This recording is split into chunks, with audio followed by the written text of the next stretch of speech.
Assalamualaikum warahmatullahi wabarakatuh. Segala puji bagi Allah. Salawat dan salam kepada Rasulullah Shallallahu Alaihi Wasallam. Menjaga lisan. Orang yang berpuasa tidak hanya sekedar diperintah untuk menahan diri dari makan dan minum, namun juga diperintahkan untuk menahan diri dari berkata dan berperilaku kotor. Rasulullah Shallallahu Alaihi Wasallam bersabda, "Barang siapa tidak meninggalkan perkataan yang kotor dan berperilaku dengannya, maka Allah tidak membutuhkan mereka meninggalkan makanan dan minumannya." Jika Ramadan ini diibaratkan dengan sebuah madrasah atau sekolah, maka perlu ada evaluasi atau penilaian terhadap diri kita sendiri. Nah, kita mulai dari menjaga lisan yuk. Pentingnya menjaga lisan. Setiap ucapan yang keluar dari lisan kita akan dicatat oleh Allah Subhanahu wa Ta'ala. Oleh karena itu, hendaknya kita berusaha menjaga lisan kita. Allah berfirman dalam surat Qaf ayat 18. A'udzu billahi minasyaitonir rajim. Bismillahirrahmanirrahim. Ma yalfidh min qawlin illa ladaihi raqibun atid. Yang artinya, tiada suatu ucapan pun yang diucapkannya melainkan ada di dekatnya malaikat pengawas yang selalu hadir. Nah, masih ingat tidak malaikat siapa nih yang selalu ada di samping kanan dan kiri kita? Ya, malaikat Raqib dan Atid yang mencatat amal baik dan buruk kita, dan ucapan pun akan tetap dicatat oleh malaikat. Rasulullah Shallallahu Alaihi Wasallam bersabda juga untuk memerintahkan kita berkata yang baik atau diam.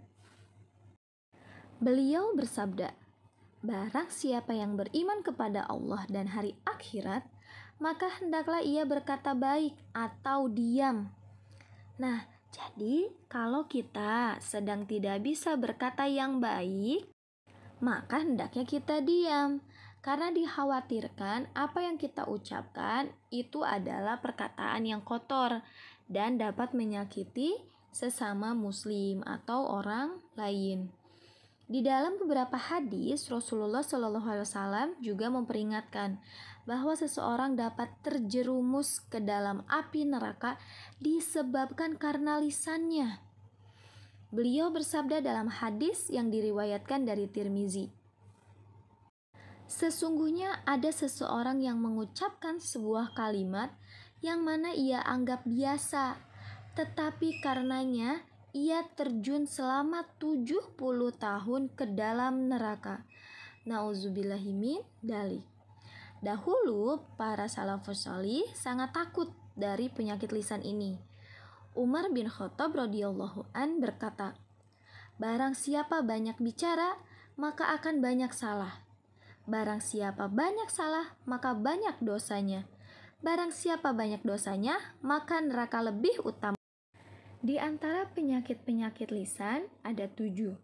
Yang pertama, berbicara dengan sesuatu yang tidak bermanfaat. Orang yang baik Islamnya akan berusaha berbicara untuk hal-hal yang bermanfaat.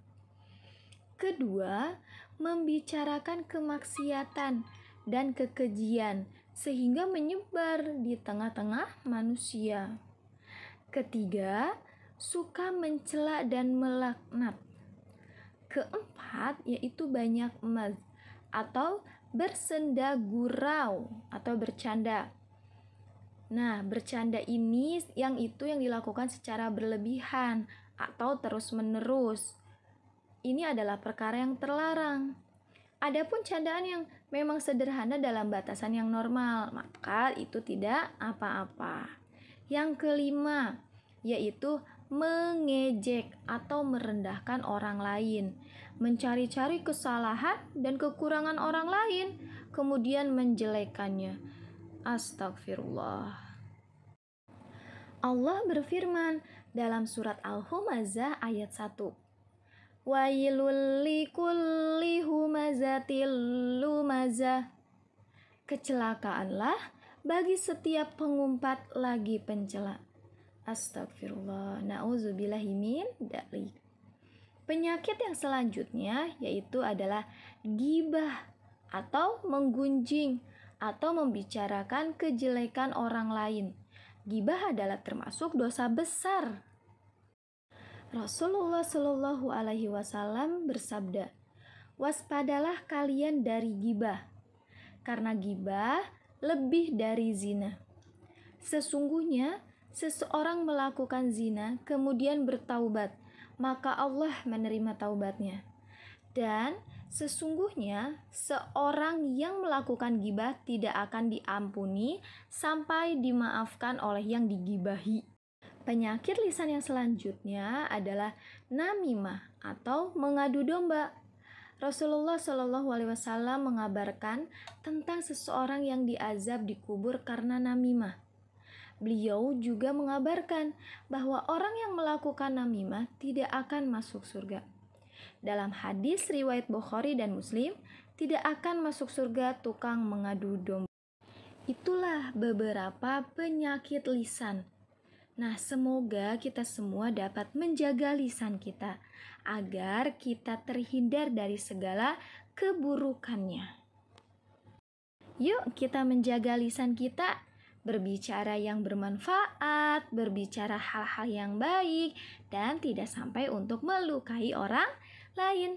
Semoga Allah senantiasa selalu bersama kita semua. Amin. Sekian kultum hari ini. Kurang lebihnya mohon dimaafkan. Assalamualaikum warahmatullahi wabarakatuh. رمضان يا شهر